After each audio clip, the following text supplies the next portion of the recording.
श्री स्वामी समर्थ. श्री स्वामी समर्थ. श्री स्वामी समर्थ. अध्याय 3. श्री गणेशाय नमः. धन्य धन्य ते या जगती, स्वामी चरणी ज्यांची भक्ती. त्यासी नाही पुनरावृत्ती, पद पावती कैवल्य. गताध्यायी कथा सुंदर, स्वामींनी निवेदिले स्वचरित्र. आणि बाबा दिगंबर त्यांचे वृत्त निवेदिले. निर्विकार स्वामी मूर्ती, लोका चमत्कार दाविती. काही वर्ष करुणी वस्ती, मंगळवेढे सोडिले. मोहळा माझी वास्तव करत, आपाटोळ झाले भक्त. तेथेची साकल वृत्ती, अल्पमती केवी वर्णो. स्वामी चरित्राचे हे सार, म्हणून केला नाही विस्तार. वर्णिता कथा समग्र, ग्रंथ पसरे बुद्धी सम. सवे घेऊन स्वामीसी, टोळ जाती अक्कलकोटासी. अर्धमार्गावरून टोळासी, मागे परतणे भाग पडे. टोळे आज्ञा पिले सेवका, जोवरी आम्ही येऊ का. तोवरी स्वामीसी सोडू नका, येथेच मुक्काम करावा. टोळ गेलिया परतोनी, स्वामी चालिले उठोनी. बहुत वर्जिले सेवकाने, परीनच मानिले त्या.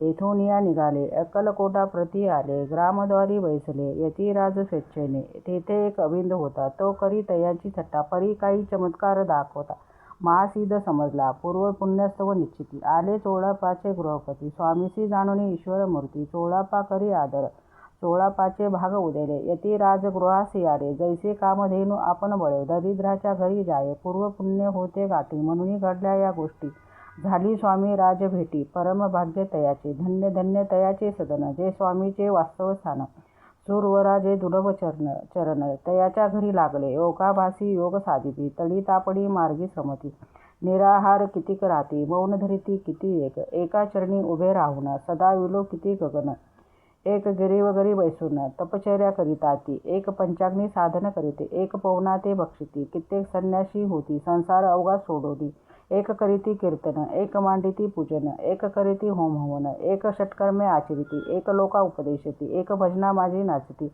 एक ब्राह्मण भोजन करते. एक बांधिती देवालय, परिजयाचे चरण. दुर्लभ सद्भक्ती वाचन, केली असी नाना साधन. भावाविन सर्व व्यर्थ, योग यागदिक काही. चोळापाने केले नाही, परी भक्ती स्तव पाही. स्वामी आले सदनाते, तयाची देखून या भक्ती. स्वामी तेथे भोजन करीती, तेव्हा चोळापाचे चिती. आनंद झाला बहुसाळ, तैपासून तयाच्या घरी. राहिले स्वामी अवतारी, दिवसेंदिवस चाकरी. चोळापा करी अधिक अधिक, तेव्हा राजा पदाधिकारी. मालोजीराव गादीवरी, दक्ष असोनी कारभारी. परमज्ञानी असती जे, अक्कलकोटाचे प्रख्याती. तेव्हा काही विशेष नव्हती, परी तयांचे भाग्य निश्चिती. स्वामी चरणी उदेले, तैपासूनी जगात. तया नगराचे नाव गाजत, अप्रसिद्ध ते अप्रख्यात. किती एक झाले चोळापाचे गृहाप्रती. आले कोणी एक येती, लोका चमत्कार दाविती. गावात मात पसरली, आपुली व्हावी प्रख्याती. ऐसे नाही ज्यांचे चिती, म्हणून स्वामीराज येती. बहुधन जाती फिरावया, लोका माझी पसरली मात. नृपासी कळला वृत्तांत, की आपुली या नगरात. यती विख्यात पातले, राहतो चोळापाचे घरी. दर्शना जाती नरनारी, असती केवळ अवतारी. लीला ज्यांची विचित्र, वार्ता ऐसे ऐकून राव बोलला काय वाणे. गावात यती येऊन फार दिवस झाले, परी आम्हा श्रुत पाही. आजवरी झाले नाही, आता जाऊनी लवलाही. भेटू तया यतीवर्या, परी ते केवळ अंतर्ज्ञानी. ऐसी वार्ता ऐकली काणी, हे सत्य तरी येऊनी. आताच देती दर्शना. राव मुखातून वाणी निघाली, तोची यती मूर्ती पुढे ठेवली. सकल सभा चकित झाली, मती गुंगली रायाची.